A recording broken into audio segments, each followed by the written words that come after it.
Hello students, welcome to the second video of gravitational chapter series. इस video में हम Newton का inverse square law, Newton का universal gravitational law और universal gravitational law का हमारी डेली लाइफ में क्या इंपॉर्टेंस है, ये सब चीजें हम पढ़ने वाले हैं।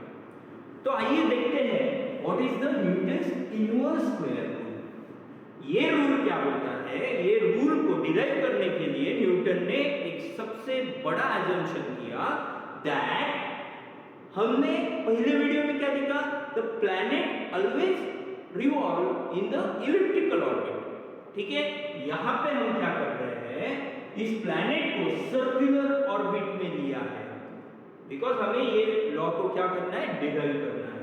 तो ये पर्टिकुलर इनवर्स स्क्वायर रूल क्या बोलता है, the force between two bodies is inversely proportional to the square of distance between them. This is called as inverse square rule. तो चलो देखते हैं इसे डिराइव कैसे करना है। Consider a planet of mass m which is moving with a velocity v. ठीक है, ये v वेलोसिटी के साथ मूव कर रहा है। ठीक है, around the sun in the circular orbit ये चीज ध्यान में रखना of the radius r। ठीक है, a centripetal force F acts on the planet। ठीक है, और वो centripetal force हम कैसे कैलकुलेट कर सकते हैं, F is equal to mv square upon r, इस फॉर्मूला से। और अगर ये पर्टिकुलर प्लैनेट एक रिवॉल्यूशन कंप्लीट करने को t टाइम लेता है, देन उसकी जो वेलोसिटी है वो हम velocity is equal to distance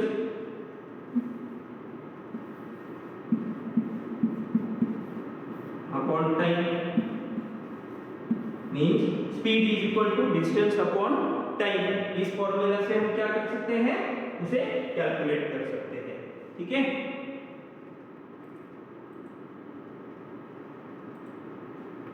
इस फॉर्मूला से हम उसे कैलकुलेट कर सकते हैं। इसलिए velocity is equal to distance कितना आएगा, 2 पाई r, ये पूरा सर्कुलर ट्रैक का distance upon time taken is t। ठीक है, अब इस पर्टिकुलर फॉर्मूला को हमें इस इक्वेशन में पुट करना है। उस इक्वेशन में पुट करने के बाद 4 pi square mr upon t square, ये कैसे लिया, ये वैल्यू यहाँ पे पुट करने के बाद इस वैल्यू का स्क्वायर किया। ठीक है, ध्यान में आ रहा है आपको। और यहाँ पे ध्यान दो आप, according to Kepler's third law, Kepler का जो थर्ड लॉ है वो क्या बोलता है, t square is equal to kr cube, बराबर है। ठीक है, तो वो वैल्यू वहां पे मैंने पुट अप की, उसे कैंसिल आउट किया, ऊपर का नीचे का एक कैंसिल आउट हो जाएगा।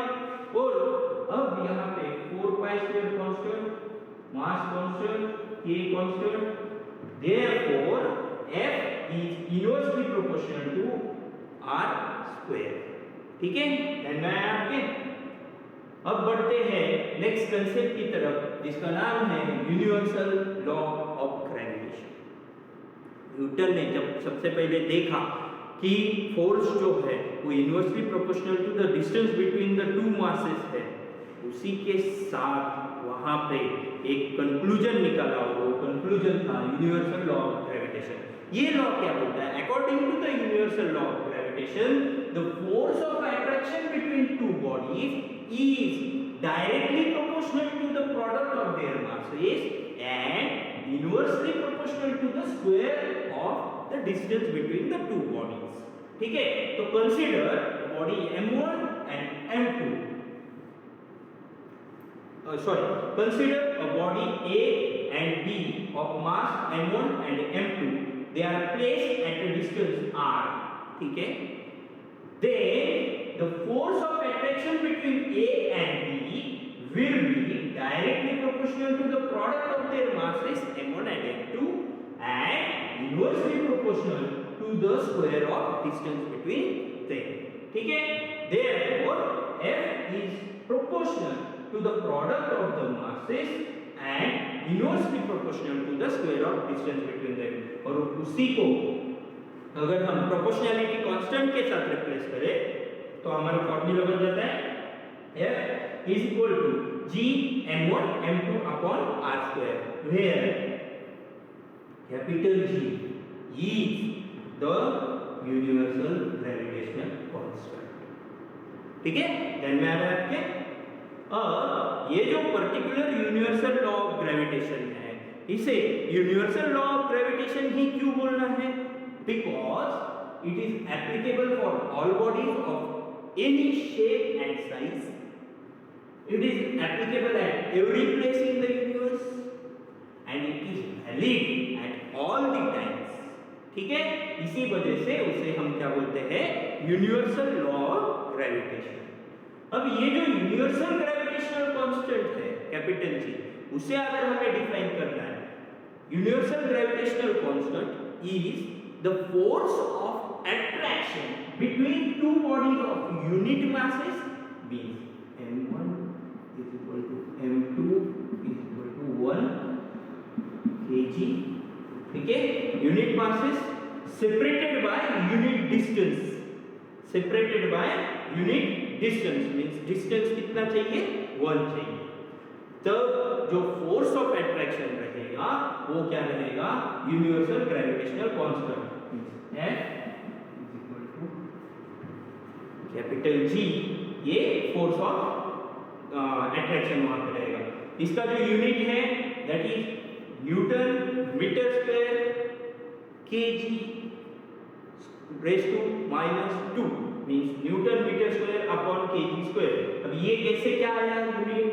तो देखो आप F is equal to capital G m1 m2 upon r square, बराबर है.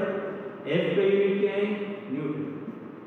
कैपिटल G इनटू इधर kg क्या हो गया? kg स्क्वायर अपॉन r किसमें है? Metre metre square. अब ये न्यूटन मीटर स्क्वायर मल्टीप्लाई हो गया, इसलिए न्यूटन मीटर स्क्वायर, और ये केजी स्क्वायर जो है वो डिवाइड हुआ, इसलिए रेज़ टू -2. ठीक है, आया आपके मन में? ऐसा unit of capital G is newton metre square K G raise to -2. इसकी जो वैल्यू है वो वैल्यू लैबोरेटरी के अंदर सर हेनरी कैवेंडिश इन्होंने फर्स्ट टाइम कैलकुलेट की, and that value 6.673 into 10 to the power -11 newton metre square kg raised to -2. और ये g की वैल्यू बहुत ही स्मॉल है, इसी वजह से जो ग्रेविटेशनल फोर्स है it is a weak force.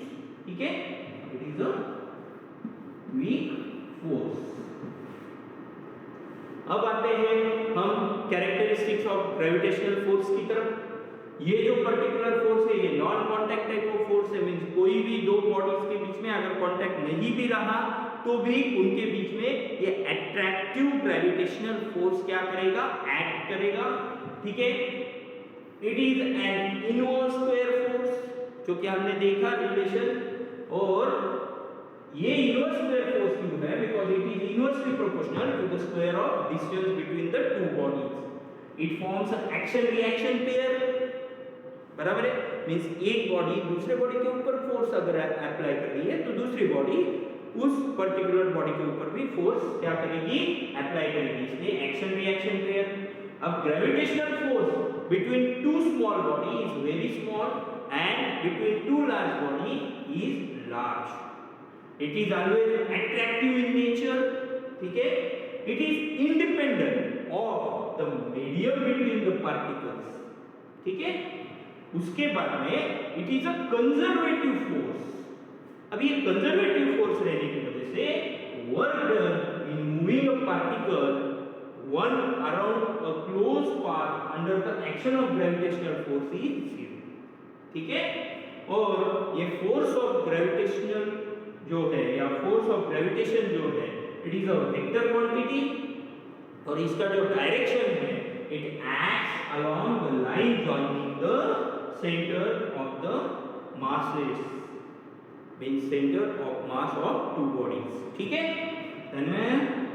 अब आप देखो ये जो यूनिवर्सल ग्रेविटेशनल इसका इंपॉर्टेंस क्या है? सबसे पहली चीज, all the planets revolve around the sun due to the gravitational force between sun and the planet. Means it is responsible for existence of our solar system. अब देखते हैं कैसे।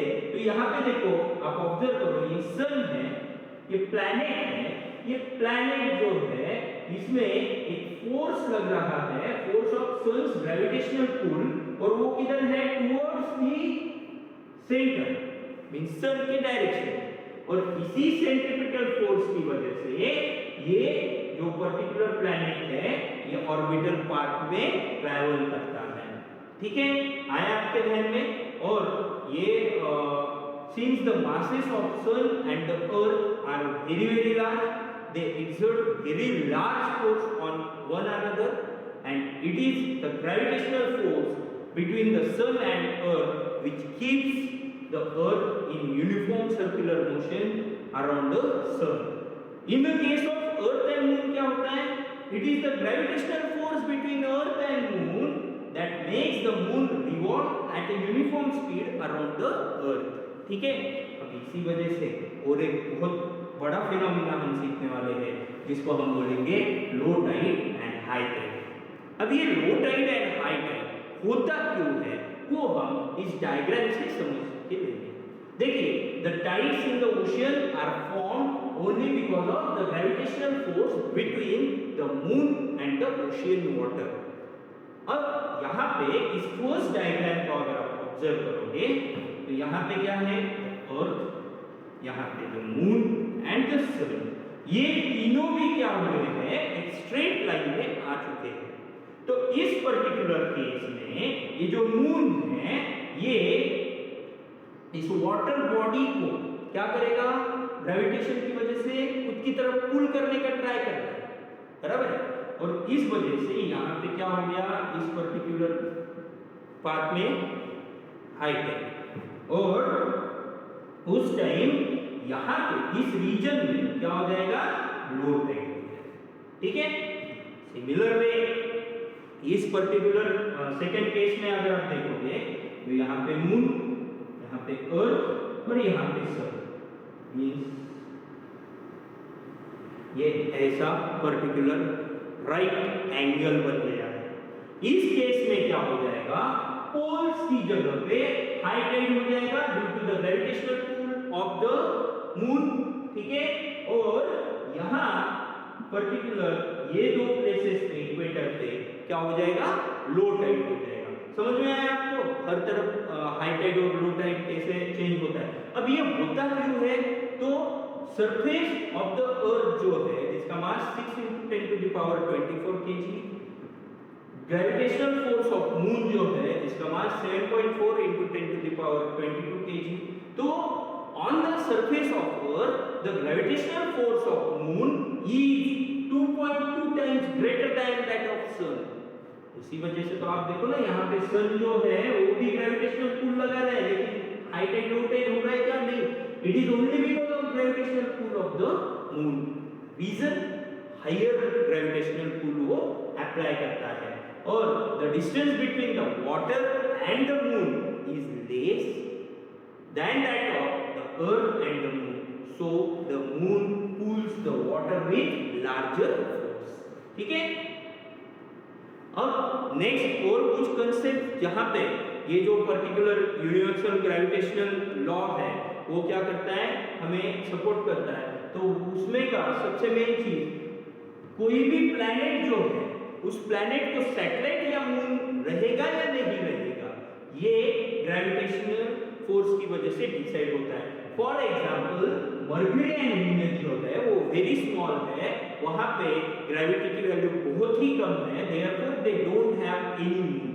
ठीक है, उसके बाद में artificial and natural satellites revolve around the earth due to gravitational force between the earth and the satellite. ठीक है, atmosphere of the earth is possible due to only gravitational force. यहाँ पे आप देखो ये ग्रेविटेशनल फोर्स क्या कर रहा है? उस एटमॉस्फेयर के लेयर्स को बाइंड करके रख रहा है। ठीक है, rainfall and snowfall are also possible due to gravitational force, and the flow of water in the river is also due to the gravitational force on the earth. तो hope so आपको ये concept समझ में आए होंगे। अगर teaching करते हो कुछ कंसेप्ट आपको समझ में नहीं आए हो तो आप हमारे कमेंट सेक्शन में कमेंट करके डाउट पूछ सकते हो, या हमारा जो ऑफिशियल एंड्रॉयड ऐप है उसे डाउनलोड करके आप उसमें भी कमेंट्स करके हमें डाउट पूछ सकते हो। Thank you.